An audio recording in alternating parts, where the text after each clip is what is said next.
संविधान निर्माता डॉक्टर भीमराव अंबेडकर जी की जयंती हर वर्ष 14 अप्रैल को मनाई जाती है। वहीं बाबा साहेब का आगरा से गहरा नाता रहा था। दरअसल उन्होंने आखिरी दिनों में बौद्ध धर्म अपनाने से पहले आगरा की यात्रा की थी।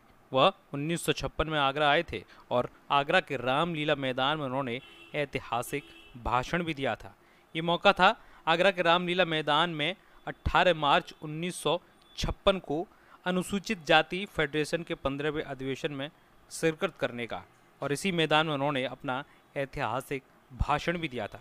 इसके अलावा आगरा बिजली घर, बौद्ध विहार चक्की पाट पर बाबा साहेब अम्बेडकर की अस्थियां एक कलश में आज भी रखी हुई हैं, जिन्हें 14 अप्रैल और बाबा साहेब के परिनिर्वाण दिवस के मौके पर लोगों के सामने रखा जाता है।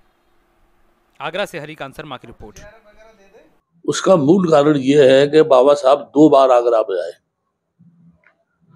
2 बार जब आगरा में आए तो एक बार चक्की पाट के बुजुर्ग लोग जो थे, पंडित रघुनाथ दास बड़े एवं उनके साथीगण जो थे, बाबा साहब को यहाँ लाने की उन्होंने जिद की रामलीला ग्राउंड में कि हम सिर्फ ये चाहते हैं कि 5 मिनट के लिए आप हमारे यहाँ चले, क्योंकि इन्होंने ये सुना था कि बाबा साहब ने घोषणा की है सन 1935 में जो है नासिक में कि मैं हिंदू धर्म में पैदा हुआ लेकिन मरूंगा नहीं, है ना। तो उन्होंने 14 अक्टूबर सन 1956 को बुद्धिज्म स्वीकार किया था।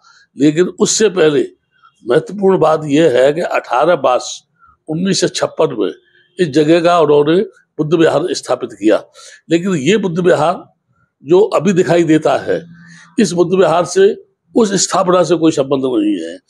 जब ये बुद्ध विहार वहां बना तो इसमें 3 बीच में बुद्ध विहार था, एक साइड में लाइब्रेरी कमरा था, इधर वाले कमरे में बंदे ज्ञान रत्न रहते थे।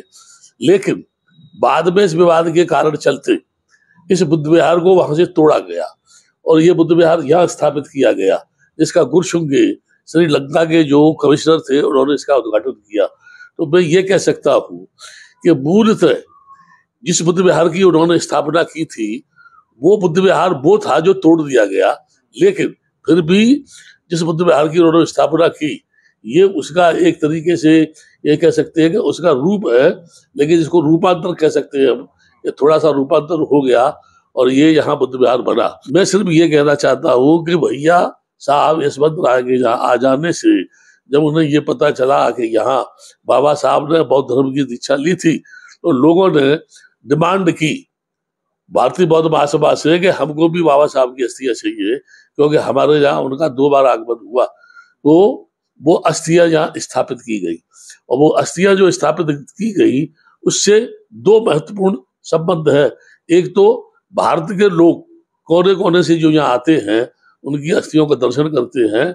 दूसरा ये कि वो यशवंत राय अम्बेडकर द्वारा दी गई अस्थियां हैं जो यहाँ स्थापित है।